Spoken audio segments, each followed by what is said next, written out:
Sawadee Cup and welcome to another episode here for the Funkit Pod. And it's Monday, and you know what it means. MMA Monday time, of course. So, jumping right into it, and this week it's all about the UFC, obviously, because one championship is, I think, now 11 days away at the time of recording, so it's going to be the next MMA Monday. The others, you know how I feel about their media usage. BKFC I'm probably going to start talking about in March next year when two of the best, biggest, most famous Muay Thai fighters ever will clash in BKFC. So that's when I'll start talking about it. Other than that, PFL, where's the media usage there? Anything? We want to post anything? PFL, Bellator, you know how I feel about Bellator by now. That there's nothing happening at all in terms of like how to utilize the media or whatever. The only ones that are really doing a good job are obviously UFC and ONE, but as I just said, one event is next week, so not this week. So that's why this week only looking at UFC. And again, it's not just predictions here and so on. I might throw them in here and there, but it's looking at like how they portray those fights, the card, and like how the fighters use the media. So without further ado, I have the card open right here. Let's jump right into it. And let's talk about the main event, of course. Israel last stylebender Adesanya versus Alex Pereira. And yeah, so again, not a prediction, not a breakdown video. You watch Dan Hardy for that. But yeah, so I'm going back and forth at who I think will win. But again, that's not the point of this video. The point is like, let's look at the media. So the UFC, of course, if it's a pay-per-view, as I said before, pay-per-views, they go all out. They're doing a great job, especially like those big pay-per-views like this one in Madison Square Garden. Like they're going all out. Those embeddeds are fantastic that they have on YouTube, of course. The countdown show, those cinematic trailers and interviews are fantastic. So yeah, if they want, then they're the best in the game. Obviously, it's like WWE kind of like, or almost WWE kind of like value that you get there from an entertainment point of view. Now, the latest countdown, they focused on the three main events, so to speak, the main event, the co-main event, and then the featured bout. That's how they call it. Which is Adesanya, Pereira, Carla Esparza, that was a nice pronunciation, versus Zhang Wei Li, and then Pori versus Chandler. So let's start with the main event, right? So Izzy, of course, always gets the shine. It does like a load of interviews. Had like now also some cinematic or some professional looking interviews on his own channel, done by Blackamoto, Dave Blackamoto. I love it. That's great. I like it. I like that he's also now fully committed to that, Dave Blackamoto, to do this, which is cool. But yeah, so I mean, you cannot escape him, right? So he's usually doing breakdown shows on his own, or breakdown videos, tips and picks and whatnot, and then reaction videos and so on. So he's always there on his last Stylebender channel, which is great, which is exactly what you're supposed to do when you're a fighter, because who knows how long your career is going to last. So you have to have a media presence, and Izzy is doing this very, very well. Love him, hate him. I used to be a huge fan when he was still in kickboxing, and also was very excited when he made it into the UFC. As of late, like I think it's just a bit too much bravado, showing off, and not being as reflective as he maybe should be at times. But it's also part of the public persona, maybe. Which is also fine. So nothing against him there. Not the biggest fanboy, if you want to call it like this, but still very excited to see what he does, and appreciative of the way he approaches the game. Also like the media game, because I think it's pretty smart. For Alex Pereira, can't say much because, again, no English content or barely any English content, of course. You have the UFC interview with subtitles, and then, of course, with translators, interviews with ESPN or whatever, which is fair, obviously, but I just don't know enough of his, like, native language game, unfortunately. In English, which he should be using to reach not only the American audience, but also people like you and me, probably, if you're not a non-native speaker, a non-native English speaker, because lots of us are excited about him, all right?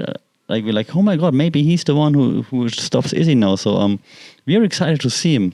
I'm excited to see him. So I would love to hear more about him. But if it's like just interviews it's like the same answers always. Like I beat him twice, or gonna beat him again. Like those short glimpses into his personality, like with those IG videos, for example. He seems to be quite funny and quite like not but funny, but also very determined, dedicated, of course. Like this bow and arrow thingy that he does, this archery thing, respect. But then also when he was like on this hoverboard, it was funny. Like more of this, man, Alex. More of this. Like no matter how it goes this coming weekend, more of this, Alex Pereira, because I think people are gonna like you, man. Just really take a book out of Paulo Costa's. A page out of Paulo Costa's book, or take the whole book from Paulo Costa, because people love him now. So yeah, go that route. You don't have to be like the mean foreigner all the time. Like go that route of like just embrace your personality, man. So I would love to see more from Alex Pereira. Then my pick, not another review picture, but I just throw my picks in there. I know. Either Adesanya by decision or Pereira by KO, of course. I mean, that's the obvious answer. Co-main event, Carla Esparza versus Zhang Weili. And here, what I find funny here is that the non-native English speaker, Zhang Weili, actually has cooler posts, like social media-wise, than the champ, than Carla Esparza, who is from the United States. Carla Esparza's content very often comes across a little bit cringy, but there have been others before her that were so successful. Henry Cejudo. But she's not, it doesn't look like she's that cringy on purpose. And I think that might be the problem, because Cejudo and so on, they're cringy on purpose, but Carla is just like, I'm not sure. But then again, her story is cool, right? I mean, she was the champ 8 years ago, and it took her 8 years to come back, and then she reclaimed it against Rose again. So that was great. That's a great story. But I mean, that's the end of the road right now, I think. And Zhang Weili's posts are just half inspirational, half funny, and I mean, nothing to write home about per se. But she posts from the training camp, and I'm a bit biased because I live in Thailand, right? Zhang Weili trains in Thailand, in Phuket at Bang Tao Muay Thai. That's the gym owned by the Hickman brothers, who are quite famous. And yeah, so I might be a bit biased there, because of course I would like to have or be able to say like, hey, she trained in Thailand and that's why she won. But it's just like more of see more content of her like doing normal things in Thailand, in Phuket, and going to train, and like then just her road to redemption, like how like she talks about it more openly. I feel like if she would speak English better and wouldn't have had everything translated, then maybe she would have an even bigger fan base, because people like her. I was about to say for some reason, that I don't mean this as an insult, but usually, especially American audience, is like very opposed to a fighter from China. But Zhang Weili seems to kind of like win over the people, and so same here. Like if she just tries a little bit harder with the language, maybe then I think she can have like a really big fan base there. So Zhang Weili, keep doing what you're doing. Post stuff from Thailand, from when you're training in Phuket, but maybe just go a little bit more in. That would be really cool. Then the featured lightweight bout, Dustin Poirier. Oh, my pick is obviously Zhang Weili by whatever. Death Stare. So the featured bout is Dustin Poirier versus Michael Chandler. Michael Chandler is not there for a long time, but for a good time. It's been quite a long time now already, isn't it? The 5th or 6th fight now. So new contract even, so maybe he's there for a longer time. Media wise, I mean, Chandler is just like perfect, isn't he? That's the annoying thing. So he does everything well, inspirational content all the time, family content with his adoptive kids, so you can't hate on him for that, which is not really like, I mean, props to Michael Chandler for being just a good person, apparently, just really annoying.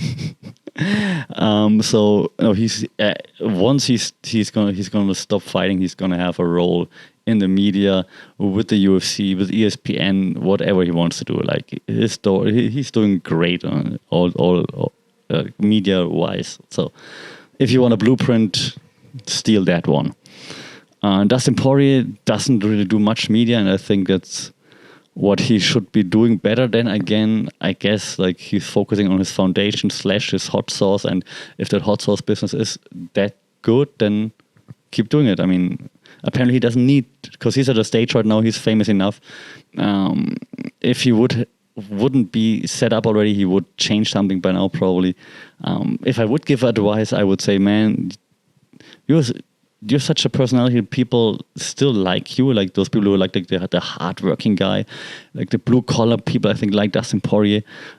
So he could do much more there also with his social media engagement, for example. People like to listen to him. He could do more breakdowns and stuff like this. He could have like a bigger audience if he would want to, but I think he's just happy with his I was about to say sriracha with his hot sauce. So good on him, but if he would want to, I think it would be rather easy for him to reach a wider audience. But okay, all those 3 bouts are of course talked about quite a lot in the media. The UFC focuses, of course, on the championship, on the main event, because the co-main is also a championship bout. In the co-main, I think they focus more on Zhang Weili. I think the UFC doesn't like Carla Esparza, like from how I looked at the countdown and so on. And for the featured lightweight bout, Poirier Chandler, they didn't spend that much time on it. I think like 10 minutes or so of the 45 minutes of the countdown show, or the countdown, not the countdown show. But still highlighting them, of course. Other than that, there is really not much talk about Frankie Edgar, for example, which is his last retirement bout. Like, why don't you have like a whole tribute, homage to Frankie Edgar now running? Like a Frankie Edgar special should be on the UFC YouTube right now, for example. Instagram should be, all the posts should be about like Frankie Edgar and whatnot, like the legend and all those things. So why is this not happening is the question, right? So I think that's a missed opportunity right there. Then also like the first fight on the main card, like Dan Hooker versus Claudio Puelles. I think Puelles isn't really known yet, probably, even though it's a great fighter. But man, it's Dan Hooker. Like you have so many highlights from Dan Hooker fights. Like why don't you run more of this? And why do you only focus on Izzy versus Pereira? And then just imagine it's a stinker. Oh, people are gonna hate it. Like, so I would just focus more on the other fights too, at least, I don't know, highlight them a little bit more. Yeah, we have in the prelims, you have Brad Riddle versus Renato Moicano, which is also a great fight. You have Dominic Reyes versus Ryan Spann. Fantastic fight, from the name-wise. You have Molly McCann on the prelims, which you could sell the shit out of it. You have Petrosky versus Wellington Turman, no idea. But like most of those fights, you could sell so much more. So the UFC is really only Adesanya. What are you gonna do once Adesanya's? If he loses, you're gonna be like all in on Pereira, really? Boy, that's so yeah. That's what would do. But by the way, that poster is terrible. that fight poster, Adesanya Pereira, terrible. There, UFC, terrible. But okay. I'm still very intrigued, of course, about the whole fight card. I'm definitely gonna watch it, obviously. I assume you too, so let me know your thoughts. How do you think the UFC, the UFC should have, use the media to highlight those different fighters, highlight the whole fight card maybe even. And who do you pick? Make your picks in the comments. I'm really curious, like Team Adesanya, Team Pereira. Will Frankie Edgar go out on this shield or will he go out victorious? Let me know in the comments. As always, thanks for joining. Don't forget to like, share, subscribe. That would really be appreciated. Rate this podcast if you're listening. Wherever you listen, rate it. And don't forget to stay safe, take care, and always keep your guard up. Sawadee Cup.